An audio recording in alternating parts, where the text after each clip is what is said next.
다같이 찬송가 405장 주의 친절한 발의 안깃에 찬양 드리겠습니다. 찬송가 405장 주의 친절한 발의 안깃에 찬양 드리겠습니다.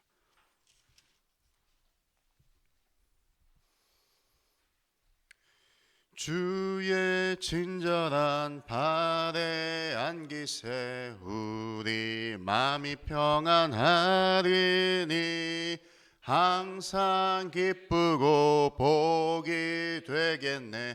영원하신 발의 안깃에 주의 발에 그 크신 발의 안깃에 주의 발에 영원하신 발의 안깃에 날이 갈수록 주의 사랑이 두루 광명하게 비치고 천성 가는 길 편히 가리니 영원하신 발의 안깃에 주의 발에 그 크신 발의 안깃에 주의 발에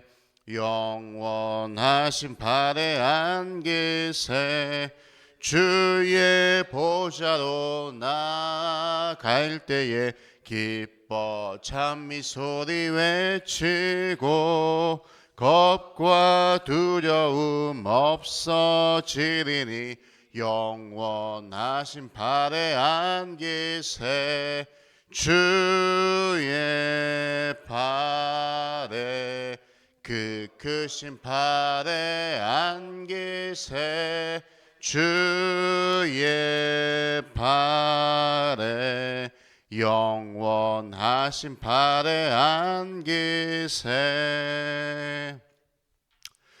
우리 사도신경으로 신앙을 고백하겠습니다. 나는 전능하신 아버지 하나님 천지의 창조주를 믿습니다.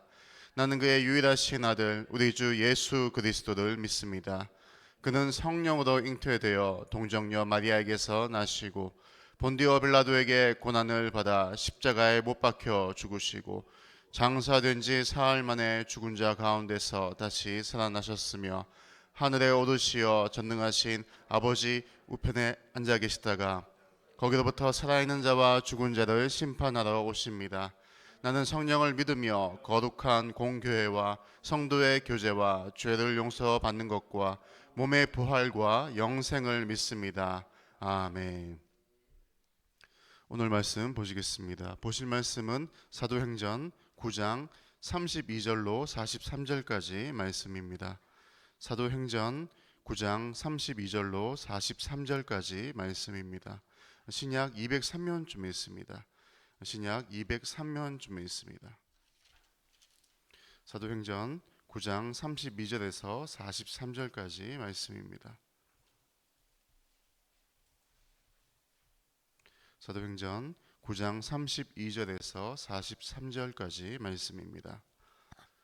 다 찾으신 줄로 알고 제가 먼저 읽고 교독하겠습니다.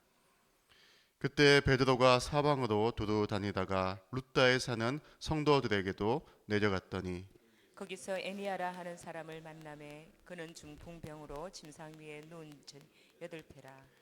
베드로가 이르되 애니아야 예수 그리스도께서 너를 낫게 하시니 일어나 내 자리를 정돈하라 한데 곧 일어나니 룻다와 사론에 사는 사람들이 다 그를 보고 죽기로 돌아오니라.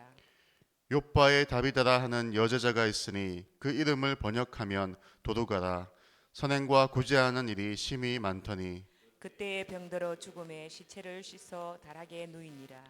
룻다가 욥바에서 가까운지라 제자들이 베드로가 거기 있음을 듣고 두 사람을 보내어 지체 말고 와달라고 간청하여 베드로가 일어나 그들과 함께 가서 이르매 그들이 데리고 다락방에 올라가니 모든 과부가 베드로 곁에 서서 울며 도르가가 그들과 함께 있을 때에 지은 속옷과 겉옷을 다 내 보이거늘 베드로가 사람을 다 내보내고 무릎을 꿇고 기도하고 돌이켜 시체를 향하여 이르되 다비다야 일어나라 하니 그가 눈을 떠 베드로를 보고 일어나 앉는지라. 베드로가 손을 내밀어 일으키고 성도들과 가부들을 불러들여 그가 살아난 것을 보이니 온 요파 사람이 알고 많은 사람이 주를 믿더라. 베드로가 요파에 여러 날 있어 시몬이라 하는 무두장이의 집에서 머무니라. 아멘. 복음의 진군을 대적하는 선봉에 있던 사울이 주님의 은혜에 회심하여 복음의 진군을 위한 역사의 선봉에 서기 시작하고, 그리하여 온 유대와 갈릴리와 사마리아 교회가 든든히 서가고 주를 경외함과 성령의 위로로 믿는 자가 더 많아지고 있던 그때, 다른 한편에서는 무슨 일이 일어나고 있습니까? 오늘 본문은 어제까지 사울을 중심으로 한 이야기를 잠시 접고 베드로를 중심으로 일어나는 사건으로 전환이 됩니다. 베드로는 사방을 두루 순방하였는데 그 순방의 중요한 목적 가운데 하나는 성도들을 방문하는 것이었죠. 베드로는 복음의 진보에 결정적 역할을 하는 상징적인 인물입니다. 사마리아 성에서는 빌립의 사역으로 복음을 믿고 세례받은 성도들에게 안수 기도를 통해 성령이 임하는 역사를 이끌어 갔죠. 그렇게 복음이 예루살렘에서 유대와 사마리아로 넘어갔고, 이제 이방으로 넘어가야 할 단계에서 베드로의 역할이 더욱더 부각이 된 것입니다. 복음은 반드시 예루살렘 사도들로부터 이방인에게로 전해져야 했습니다. 이것이 예루살렘 사도들, 특히 베드로가 감당해야 할 역할입니다. 예루살렘 유대 그리스도인들이 사마리아가 복음을 받았다는 사실을 받아들이기 쉽지 않았다면, 이방인들이 복음을 받고 성령을 받는다는 사실을 인정하기란 더욱더 어려웠을 것입니다. 그런데 성령님은 유대인과 이방인 사이를 가로막는 담을 허무시고 이방의 복음을 전하라는 예수님의 지상 명령을 베드로를 통해 성취해 나가십니다. 베드로의 사역 범위는 예루살렘에서 북쪽 사마리아 성에 이어 사방으로 확대되어 가죠. 누가는 루다에 있는 성도들 방문으로 시작된 베드로의 역동적 사역을 소개합니다. 루다는 유다 행정 구역 중 하나로 예루살렘에서 북서쪽으로 약 40km 떨어진 작은 도시예요. 그곳에는 이미 믿는 성도들이 존재했는데 베드로의 방문은 이미 형성된 그리스도 공동체를 돌보는 목적이 컸습니다. 그런데 그 루다에서 8년을 중풍병으로 누워있는 애니아라는 사람을 만납니다. 그리고 곧바로 치유의 기적을 베풀죠. 그런데 그 치유는 베드로가 한 것이 아니에요. 베드로가 이르되 애니아야, 예수 그리스도께서 너를 낫게 하시니 일어나 네 자리를 정돈하라 한데 곧 일어나니, 그 치유는 예수님께서, 정확히 말하자면 예수님이 보내신 성령님께서 행하신 것이며 그것은 즉각적으로 이루어졌습니다. 베드로는 그저 그 예수님께 의지하고 순종했을 뿐이죠. 치유로 온전케 된 애니아는 기적의 산 증인이 되었고, 루다와 사돈의 많은 사람이 그를 통해 주께 돌아오는 역사가 일어납니다. 이처럼 베드로의 방문은 루다 지역에 더 큰 부흥을 가져왔습니다. 이제 36절에서 요바로 무대가 옮겨집니다. 중요한 항구 도시인 요바는 해수면보다 40m 높은 곳에 있으며 지중해를 바라보고 있죠. 요바는 성전 건축을 위한 레바논의 백향목들이 예루살렘으로 선적되기 위해 바다에 떠 있었던 도시였습니다. 또한 요바는 아시다시피 요나 선지자가 니느웨로 가라는 하나님의 명령을 피해 다시스로 도망하기 위해 잠시 머물렀던 항구 도시이기도 합니다. 사도행전의 저자 누가는 이 요바에 사는 다비다를 여제자로 지칭하며 아람어 이름을 헬라어 도르가로 번역해 줍니다. 그리고 그녀가 선행과 구제하는 일이 참 많았다고 그녀의 삶을 요약하죠. 그런데 그렇게 선한 마음으로 섬김의 삶을 실천해 온 신실한 여제자가 그만 병이 들어 죽게 되었던 것이죠.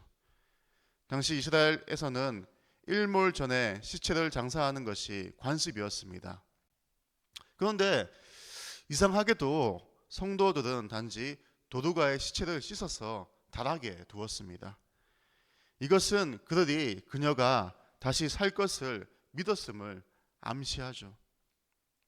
비록 예수님의 생애와 사역 동안 그런 죽은 자를 다시 살리는 기적이 3번 있었으나 초대교회에는 이런 사람을 다시 살리는 기적이 이전에는 경험되지 못했던 것입니다.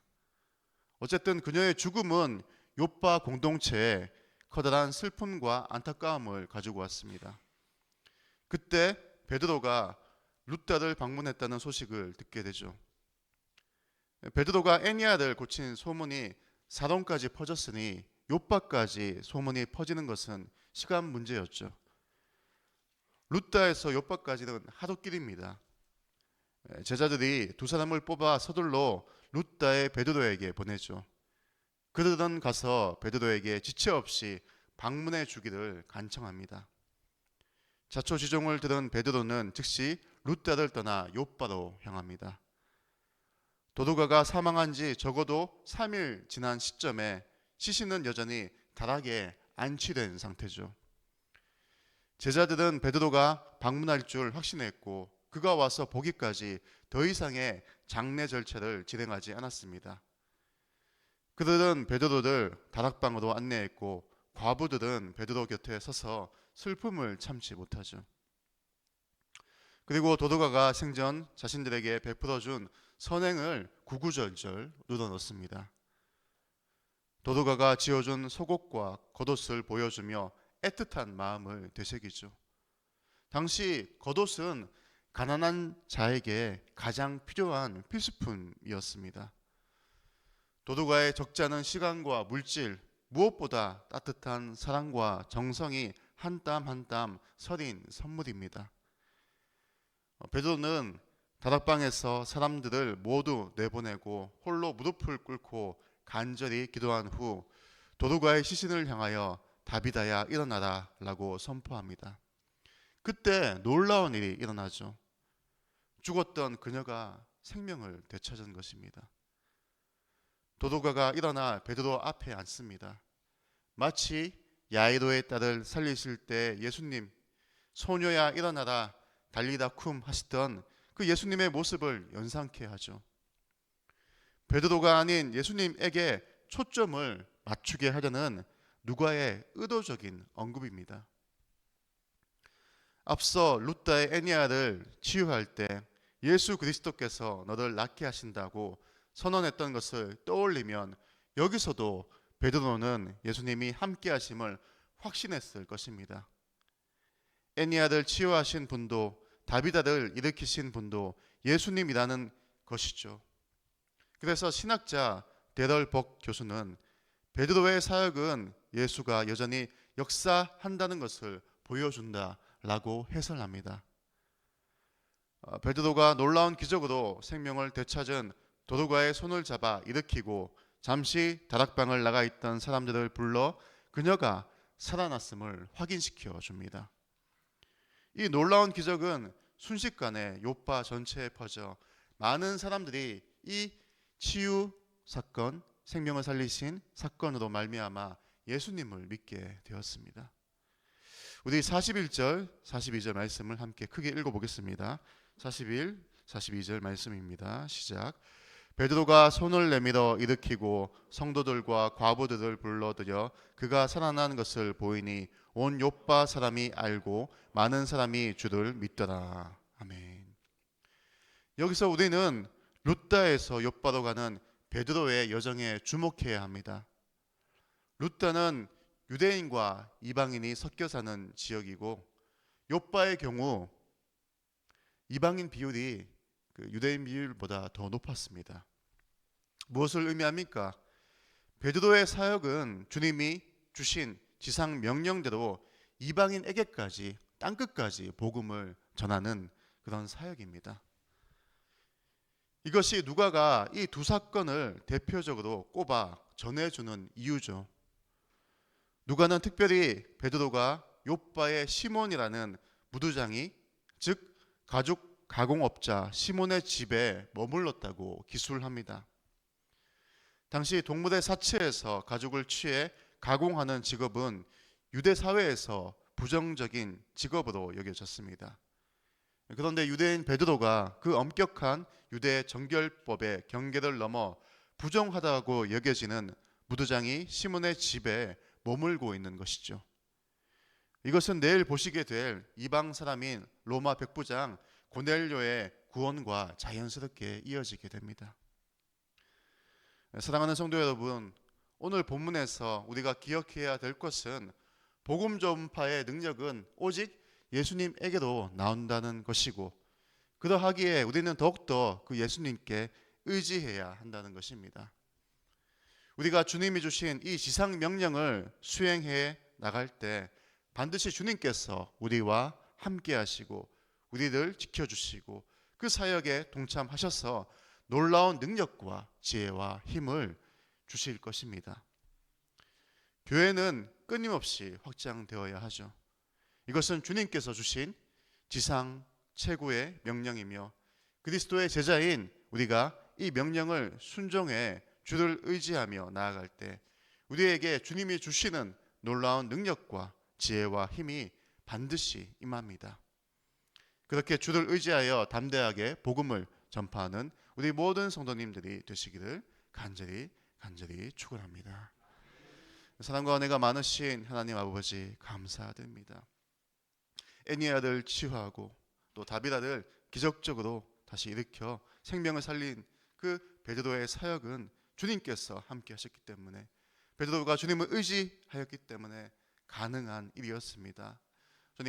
주님이 주신 지상 명령, 이 최고의 명령을 우리가 그 주님의 명령에 순종해 나갈 때 주님께서 반드시 우리와 함께 하여 주시고 놀라운 힘과 능력과 지혜 주셔서 이 교회를 확장시켜 나가는데 우리들 쓰실 것임을 분명히 믿음으로 담대하게 복음을 전파하는 우리 모두가 될 수 있도록 주여 허락하여 주옵소서. 예수님의 이름으로 기도드립니다. 아멘.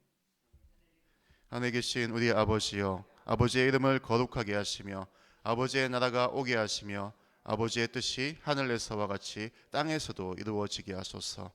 오늘 우리에게 일용할 양식을 주시고 우리가 우리에게 잘못한 사람을 용서하여 준 것 같이 우리 죄를 용서하여 주시고 우리들 시험에 빠지지 않게 하시고 악에서 구하소서. 나라와 권능과 영광이 영원히 아버지의 것입니다. 아멘. 오늘 선교와 전도를 위해 기도하겠습니다. 우리가 파송한 선교사님들과 또 후원 선교사, 국내 개척 교회 및 기관 선교를 위해서 또 그리스도의 사랑으로 지역 사회를 섬기며 복음의 능력으로 전도의 사명 감당하는 교회 되게 해달라고, 또 우리 교회가 어떠한 상황 가운데에서도 선교와 전도, 구제하는 교회의 사명을 잃지 않도록 우리 교회 주위에 있는 아직 예수를 믿지 않는 많은 영혼들이 주께로 돌아올 수 있도록, 그리고 주일 학교가 그 전도에 불이 붙고 학교와 학원 전도가 일어날 수 있도록, 그리고 오늘 또 엘림의 소풍을 가게 됩니다. 좋은 날씨 주시고 또 안전 사건 사고 발생하지 않도록, 그리고 그 소풍을 통해서 풍성한 교제가, 주 안에서 풍성한 교제가 일어날 수 있게 해달라고 주여 크게 외치면서 기도하겠습니다. 주여!